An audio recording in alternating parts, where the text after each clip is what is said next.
العلم هو النور الهادي والمفتاح لكل الخير من يرد الله به خيرا۔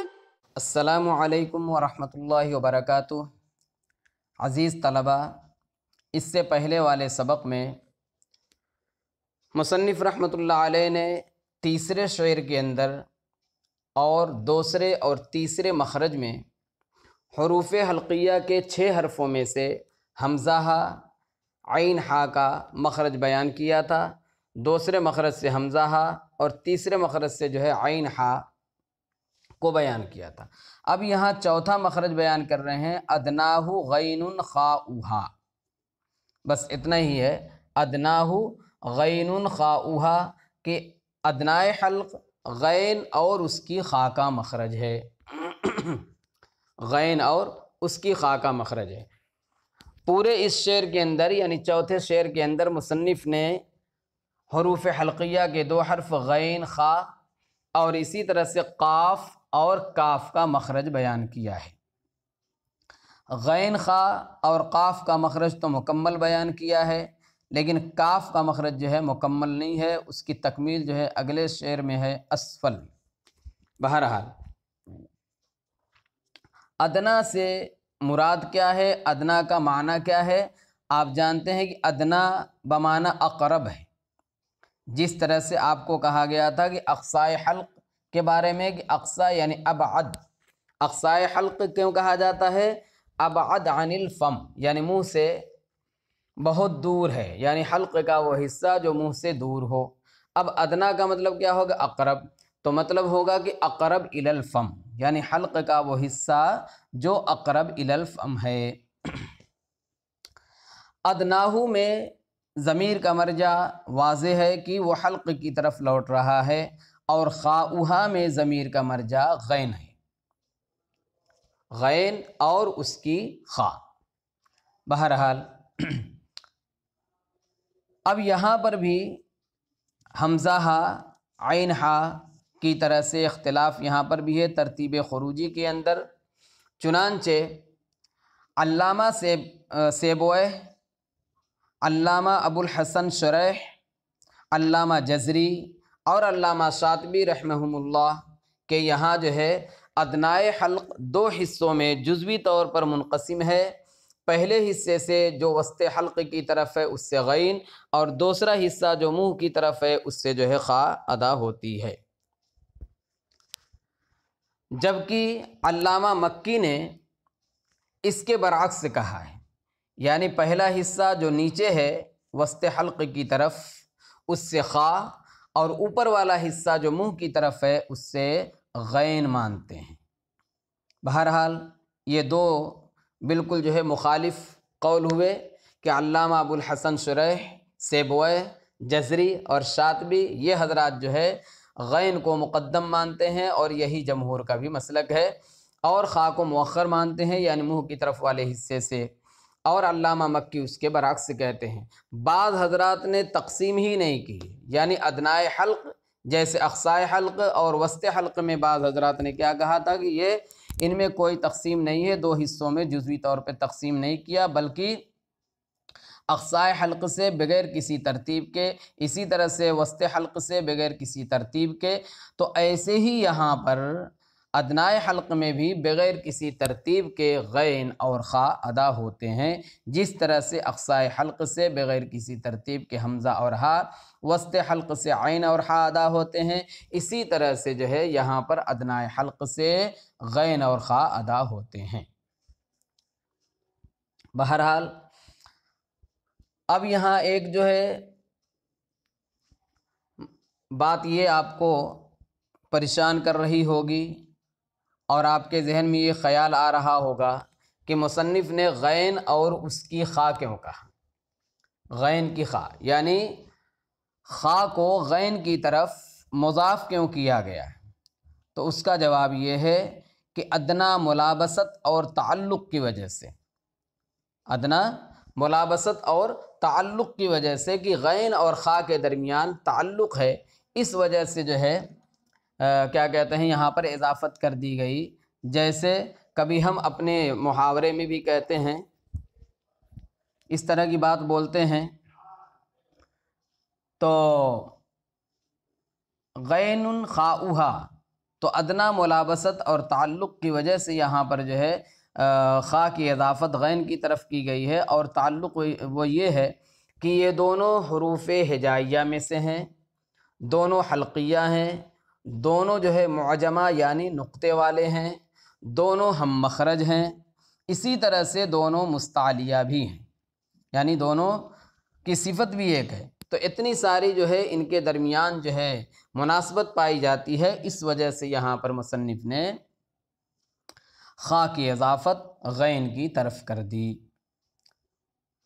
یہ چوتھا مخرج تھا۔ پہلا مخرج آپ کے سامنے آیا تھا جوف دہن، اس سے جو ہے حروف مدہ ادا ہوتے تھے، مصنف نے فرمایا تھا للجوف الف، یا جو ہے ہندوستانی نسخوں کے اندر اس کے مطابق جو ہے فالف الجوف و اختاہا وہی حروف مد للہواء تنتہی۔ دوسرا مخرج بیان کیا تھا ثم لاقصى الحلق حمز ہاء۔ تیسرا مخرج تھا ومن وسطہ فعین حاء، یا ہندوستانی نسخے کے مطابق جو ہے ثم لوسطہ فعین حاء۔ چوتھا مخرج بیان کیا ادناہ غین خاؤہا۔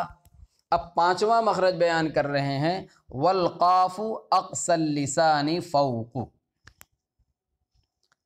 پانچواں مخرج جو ہے قاف کا بیان کر رہے ہیں، اور قاف کا مخرج کا حاصل کیا بتلا رہے ہیں والقاف اقصى اللسان فوق، یعنی اتنا ہی اس کا مخرج اقصى اللسان فوق۔ لیکن یہ بات واضح کرنی پڑے گی، تو قاف کا پورا مخرج تقدیر عبارت کے ساتھ یوں ہوگا اقصى اللسان فی فوقها بالنسبۃ الی مخرج الکاف۔ فوق جب کہا گیا ہے تو اس کے مقابل کچھ تحت بھی آئے گا، اسفل بھی آئے گا، تو یہاں جو ہے تقدیر عبارت پوری یہ ہوگی اقصى اللسان، یعنی القاف مخرجها اقصى اللسان فی فوقها بالنسبۃ الی مخرج الکاف۔ کیا مطلب ہے؟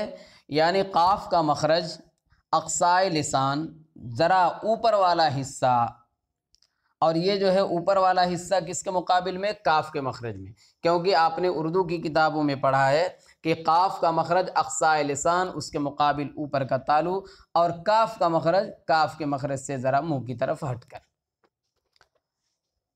تو اس کو جو ہے واضح طور پہ آپ یوں کر لیجئے کہ اقصائے لسان دو حصوں میں منقسم ہے، ایک جو ہے اعلیٰ اور ایک اسفل، جیسا کہ یہاں مصنف بیان کرے ثم الکاف اسفل، اس سے آپ نکال سکتے ہیں کہ اعلیٰ اور اسفل۔ تو قاف کا مخرج کہا جائے گا کہ اعلیٰ اقصائے لسان، اس کے مقابل اوپر کا تالو، اور کاف کا مخرج کہا جائے گا کہ اسفل اقصائے لسان اور اس کے مقابل اوپر کا تالو۔ تالو میں دو طرح کا حصہ ہے، ایک حصہ وہ ہے جس میں نرمی ہے، گوشت والا حصہ ہے، جس کو عربی میں الحنک اللحمی کہا جاتا ہے، اور اس کے آگے جو ہے آپ ہاتھ لگا کر کے دیکھیں گے تو وہاں اس کے آگے جو ہے ہڈی والا حصہ ہے، اس کو کہا جاتا ہے الحنک العظمی۔ تو قاف کے اندر وہ نرم حصہ تالو کا یعنی گوشت والا حصہ لگتا ہے، اور کاف کے اندر جو ہے ہڈی والا حصہ لگتا ہے، جس کو الحنک العظمی کہا جاتا ہے۔ بہرحال تو قاف کا پورا مخرج کیا ہوا اقصى اللسان فی فوقها بالنسبۃ الی مخرج الکاف۔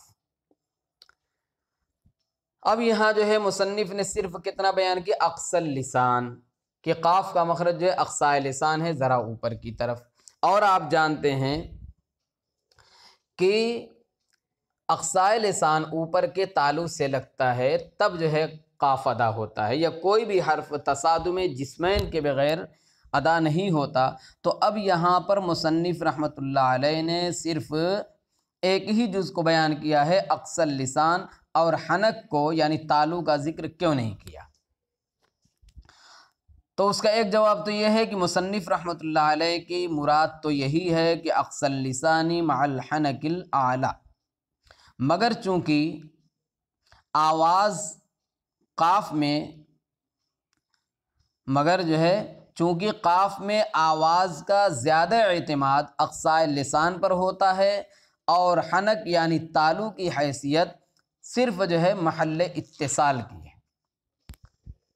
تو گویا کہ جزو قوی کو یعنی اقصائے لسان کو ذکر کر دیا اور جزو ضعیف یعنی حنک اور تالو کو چھوڑ دیا۔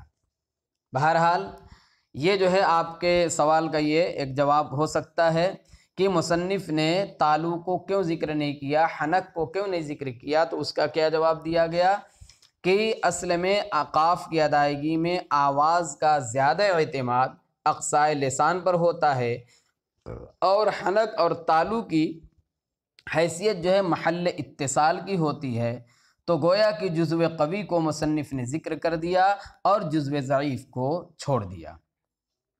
دوسرا جواب اس کا یہ دیا جا سکتا ہے کہ حنک یعنی تالو کو نہ ذکر کرنا شہرت کی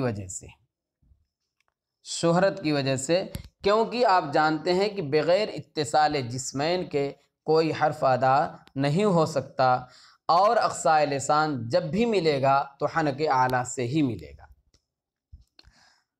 اور ایک جواب یہ بھی آپ دے سکتے ہیں کہ ایک کا ذکر دوسرے کے ذکر کو لازم ہے، تو جب مصنف نے اقصائے لسان ذکر کر دیا تو حنک اعلیٰ کا بھی اس میں ذکر آ گیا، اور وجہ اس کی وہی ہے کہ اتصال جسمین کے بغیر حرف کی ادائیگی ممکن نہیں ہے، لہذا یہاں پر حنک اعلیٰ بھی مراد ہے۔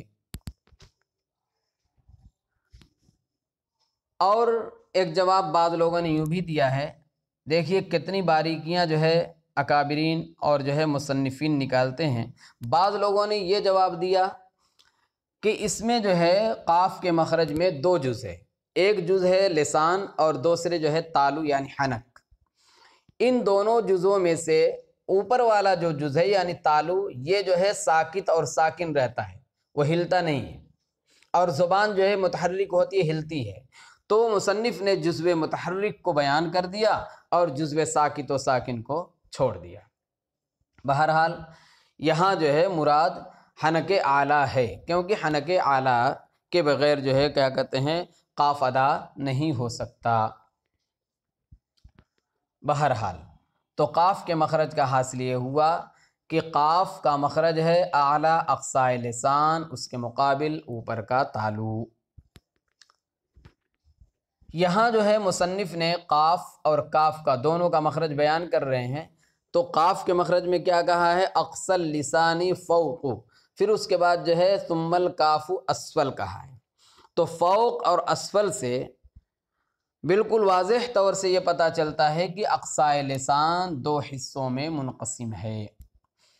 تو ہم نے اس کے پہلے جو ہے حمزہ اور ہا کا مخرج پڑھا تھا اقصائے حلق، تو وہاں پر گرچہ کی اختلاف تھا، بعض لوگوں نے جو ہے اقصائے حلق کے دو جز مانے تھے، لیکن وہاں ترتیب میں اختلاف بھی ہوا تھا، لیکن جو اقصائے لسان کے اندر کسی کے یہاں اختلاف نہیں ہے، ہر آدمی اور ہر جو ہے مصنف اور ہر عالم جو ہے یہی کہتا ہے کہ اعلیٰ اقصائے لسان سے جو ہے قاف ہے اور اس کے بعد والے حصے سے جو ہے کاف ادا ہوتا ہے۔ حاصل اعتراض یہ ہے کہ اقصائے لسان کو فوق اور اسفل میں تقسیم کیا گیا، اقصائے حلق کو فوق اور اسفل میں تقسیم کیوں نہیں کیا گیا؟ تو اس کا جواب یہ ہے کہ اقصائے لسان میں جو وسعت پائی جاتی ہے وہ اقصائے حلق میں نہیں پائی جاتی، اسی لیے اسے اعلیٰ اور اسفل میں تقسیم نہیں کیا گیا، اور یہاں وسعت چونکہ پائی جاتی ہے اس وجہ سے یہاں پر جو ہے اقصائے لسان کو جو ہے دو حصوں میں اعلیٰ اور اسفل میں تقسیم کر دیا گیا۔ ابھی میں نے آپ کو بتلایا کہ اقصائے لسان اس کے مقابل اوپر کا تالو جو لگتا ہے، تو قاف کی ادائیگی میں تالو کا وہ حصہ لگتا ہے جو نرم ہوتا ہے، جو گوشت والا ہوتا ہے، جس کو الحنک اللحمی کہا جاتا ہے، اور کاف کی ادائیگی میں جو ہے تالو کا وہ حصہ لگتا ہے جس کو الحنک العظمی کہا جاتا ہے۔ تو دو حصوں میں یہ بالکل جو ہے واضح طور پر یہ منقسم ہوتے ہیں، اور اس لیے ہوتے ہیں کہ ان میں جو ہے وسعت ہے، اس لیے ان کو فوق اور اسفل میں جو ہے تقسیم کیا گیا، اور اقصائے حلق کو فوق اور اسفل میں تقسیم نہیں کیا گیا۔ مصنف نے یہاں پر ایک لفظ بڑھایا اقصى اللسان فوق، تو فوق سے کیا مراد ہے؟ تو ظاہر سی بات ہے کہ فوق سے مراد کیا ہے؟ زبان کی جڑ کا اوپر والا وہ حصہ جو لحات یعنی کوے سے قریب ہے، ملا ہوا ہے، متصل ہے۔ دوسرے یہ بعض حضرات کہتے ہیں کہ یہ فوق جو ہے یہ اقصى اللسان سے بدل البعض ہے۔ فوق کیا ہے؟ اقصى اللسان سے بدل ہے اور وہ بدل البعض ہے، اور مطلب یہ ہے کہ قاف کا مخرج زبان کی جڑ کا صرف اوپر والا حصہ ہی مراد ہے، پوری جڑ مراد نہیں ہے، کیونکہ نیچے والا حصہ جو جڑ کا ہے وہ کاف کا مخرج ہے۔ تو فوق ہے کر کے یہ بتلانا چاہے۔ اور ایک احتمال اور بھی بتلایا جاتا ہے، گرچہ کہ وہ بہت دور کی بات اس میں جو ہے لانی پڑے گی، تعویل کرنی پڑے گی، لیکن جو ہے آپ کا علمی فائدہ ہو جائے اس لیے جو ہے آپ کو یہ بتلا رہا ہوں۔ ایک احتمال یہ ہے کہ زبان کی جڑ کے بالمقابل اوپر کا تالو ہے، زبان کی جڑ کے بالمقابل اوپر کا تالو ہے، اور تقدیر عبارت یہ ہوگی اقصى اللسان مع ما فوقه من الحنک الاعلی۔ یہ ایک احتمال ہے، لیکن یہ احتمال نہ ماننا ہی زیادہ بہتر ہے، لیکن چونکہ کتابوں میں لکھا ہے اس وجہ سے آپ کے سامنے بیان کر دیتا ہوں میں۔ تو ایک احتمال یہ ہے کہ زبان کی جڑ کے مقابل اوپر کا تالو مراد ہو فوق سے، اور تقدیر عبارت کیا نکالیں گے؟ اقصى اللسان مع ما فوقه من الحنک الاعلی۔ لیکن یہ بہت ہی تکلف پر مبنی ہوگا۔ کیوں؟ اولاً تو عبارت اس کی متحمل نہیں ہوگی، اور دوسری یہ کہ اس کی ضرورت بھی نہیں ہے، کیونکہ ہر آدمی جانتا ہے کہ کوئی بھی حرف بغیر اتصال جسمین کے ادا نہیں ہو سکتا، اس لیے جو ہے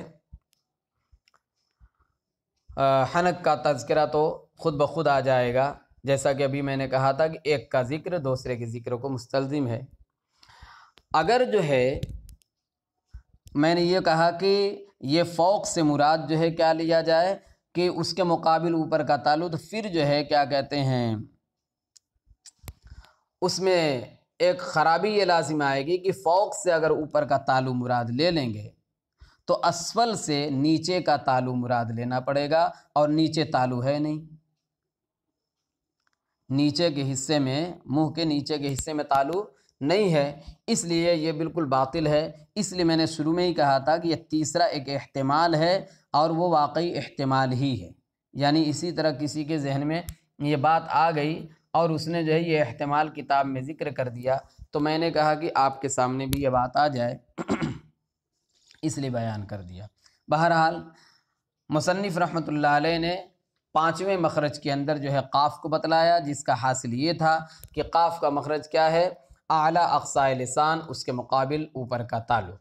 پھر اس کے بعد جو ہے کاف کو بتلا رہے ہیں ثم الکاف اسفل، اس کو جو ہے آئندہ سبق میں انشاءاللہ بیان کیا جائے گا۔ تو یہاں پر بس ایک بات اور آخری سمجھ لیجئے کہ قاف اور کاف کو مجموعی طور پر کیا کہا جاتا ہے، اور انفرادی اور الگ الگ صورت میں ان کو کیا کہا جاتا ہے۔ جیسا کہ آپ نے اوپر دیکھا کہ حروف مدہ کو مدیہ، جوفیہ، ہوائیہ کہا جاتا تھا، کیونکہ وہ جوف سے ادا ہوتے تھے، مد کیا جاتا تھا، ہوا پر تمام ہوتے تھے وغیرہ۔ اسی طرح سے حروف حلقیہ جو 6 تھے، حمزہ، عین، غین، خا، تو حلق سے ادا ہونے کی وجہ سے ان کو حلقیہ کہتے تھے۔ اب یہاں جو ہے قاف اور کاف کو کیا کہیں گے؟ تو دونوں کو مشترک طور سے لہویہ اور لہاتیہ کہا جاتا ہے۔ مشترک طور سے دونوں کا نام کیا ہے؟ لہویہ اور لہاتیہ۔ لیکن انفرادی طور پر دونوں کو الگ الگ کرنے کا جب مقصد ہو تو قاف کو السمی کہتے ہیں، السمی، عین، لام، صاد، میم، یا، السمی، قاف کو، اور کاف کو عقدی کہتے ہیں، عین کاف دال یا عقدی، کیونکہ ابھی آپ کو بتلایا گیا کہ ان کو لہویہ اور لہاتیہ کیوں کہتے ہیں۔ لہویہ اور لہاتیہ اس وجہ سے کہا جاتا تھا کہ یہ لہات کے قریب سے ادا ہوتے ہیں، تو لہات کے اندر جو اوپر والا موٹا حصہ ہے اس کو کہتے ہیں علصم، اور نیچے والے حصے کو کہا جاتا ہے عقد۔ تو قاف کی ادائیگی میں چونکہ قاف حروف مفخمہ میں سے ہے، اس کو مفخم ادا کیا جاتا ہے، اور زبان کی جڑ جو ہے زیادہ قریب اس کے ہوتی ہے کوے کے، اور جو ہے کیا کہتے ہیں لسان الصغیر جس کو کہا جاتا ہے چھوٹی زبان، یا جو ہے کوا کہا جاتا ہے، تو لہات کے موٹے والے حصے کے قریب ہوتی ہے، اس وجہ سے اس کو علصمی کہتے ہیں، اور نچلے حصے کے قریب ہوتی ہے کاف کی ادائیگی میں، اس وجہ سے اس کو کہا جاتا ہے عقدی۔ بہرحال ان کو جو ہے مجموعی طور پر اور مشترک طور پہ جو ہے لہویہ اور لہاتیہ کہا جاتا ہے، اور انفرادی طور پر جو ہے قاف کو علصمی اور کاف کو عقدی کہا جاتا ہے۔ یاد کرنے کے لیے کہ کس کو علصمی کہیں گے اور کس کو عقدی کہیں گے، واضح اس کے اندر جو ہے فرق نظر آ رہا ہے آپ کو۔ قاف جو ہے حروف مفخمہ میں سے ہے، اور علصم کے اندر صاد بھی حروف مفخمہ میں سے، لہذا مفخم کے لیے آپ سمجھ لیجئے گا، اور کاف یہ حروف مرققہ میں سے ہے، اور عقد میں کاف بھی آ رہا ہے، لہذا جس میں کاف جمع ہو رہے ہیں وہ جو ہے عقدی کہلائے گا کاف، اور علصمی اس میں دونوں حروف مفخمہ ہو جائیں گے، تو علصمی کہیں گے قاف کو اور عقدی کہیں گے کاف کو۔ بہرحال آج کا سبق اسی پہ ختم کیا جاتا ہے، آئندہ انشاءاللہ جو ہے چھٹا مخرج کاف کا آپ کے سامنے بیان کیا جائے گا۔ السلام علیکم ورحمۃ اللہ وبرکاتہ۔ ولا تعجل بالقرآن من قبل أن يقضى إليك وحيه وقل رب زدني علما